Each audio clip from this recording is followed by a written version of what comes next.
18वां अध्याय। एक मुस्लिम चमत्कार प्रदर्शक। कई वर्ष पहले ठीक इसी कमरे में जहां तुम अभी रहते हो, एक मुस्लिम चमत्कार प्रदर्शक ने मेरे समक्ष 4 चमत्कार दिखाए थे। श्री युक्तेश्वर जी मेरे नए कमरे में पहली बार आए तब उन्होंने यह बात कही। श्रीरामपुर कॉलेज में प्रवेश लेने के तुरंत बाद ही मैंने निकट स्थित पंथी नामक छात्रावास में एक कमरा ले लिया था। यह गंगा तट पर स्थित पुराने ढंग का ईंटों का एक भवन था। यह कैसा संयोग है गुरुदेव? क्या ये नव श्रृंगारित दीवारें स्मृतियों को अपने में छिपाए इतनी पुरातन हैं? अपने सीधे सादे तरीके से सजाए गए कमरे में मैंने नए कौतूहल के साथ दृष्टि दौड़ाई। यह एक लंबी कहानी है।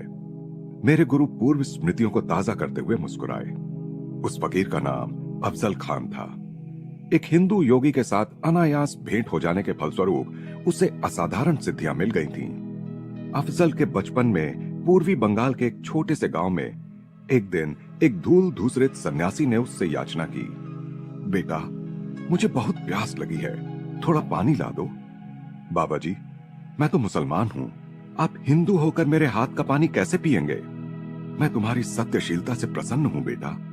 मैं जाति भेदभाव और छुआछूत के अधर्मपूर्ण नियमों का पालन नहीं करता। जाओ, जल्दी से पानी लेकर आओ। अफजल की श्रद्धापूर्ण आज्ञाकारिता से प्रसन्न होकर सन्यासी ने प्रेम भरी दृष्टि से उसकी ओर देखा।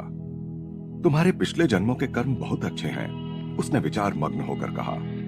मैं तुम्हें एक योग प्रक्रिया सिखा रहा हूं, जिसके द्वारा अदृश्य लोकों में से एक लोक पर तुम्हारी सत्ता स्थापित हो जाएगी। उससे तुम्हें जो महान शक्तियां प्राप्त होंगी, उनका उपयोग केवल अच्छे उद्देश्यों के लिए ही करना, स्वार्थ के लिए कभी उन्हें प्रयुक्त मत करना। परंतु अफसोस, मैं देख रहा हूं कि पूर्व जन्मों की विध्वंसक प्रवृत्तियों के कुछ बीज अभी भी तुम में हैं। उन्हें अब नए बुरे कर्मों से सींचकर अंकुरित मत करना। तुम्हारे गत कर्म इस प्रकार उलझे हुए हैं कि तुम्हें अपने इस जीवन का उपयोग अपनी यौगिक उपलब्धियों को उच्चतम लोक हितैषी लक्ष्यों को प्राप्त करने में ही करना चाहिए। विस्मयचकित बालक को एक जटिल प्रक्रिया समझा देने के बाद महात्मा अंतर्धान हो गए। अफजल ने 20 वर्षों तक निष्ठापूर्वक उस यौगिक प्रक्रिया का अभ्यास किया।